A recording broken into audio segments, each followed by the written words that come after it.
I know you wrote an article, the loss to the Pacers. So the Cavs had their 12-game winning streak snapped, and they did not play well in the second half. We'll leave it at that. But you wrote how the loss to the Pacers kind of even more underscores the depth. Take us through that.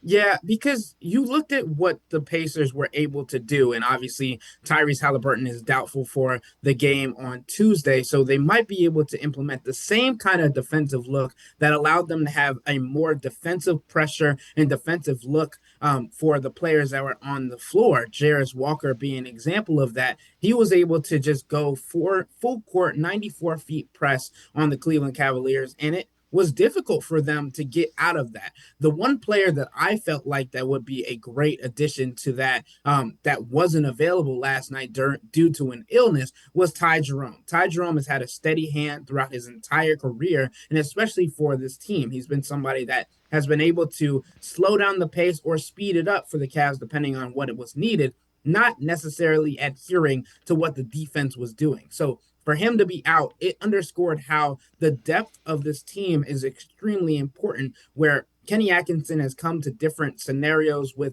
all these different types of solutions, whether it's been going to an all bench lineup early in the season against Chicago, whether it is having somebody like Karis LeVert, Max Strus, Ty Jerome have standout games, role players along with the core four being able to play to their highest caliber, and not having one of those key pieces showed how important just each and every one of them are. And when you look towards the trade deadline, I think fans need to take this into account because of trying to change or take away one piece just to make a bigger push for a larger wing that could be good for just this one season, but over the grand scheme of things, it could end up hurting the Cavs.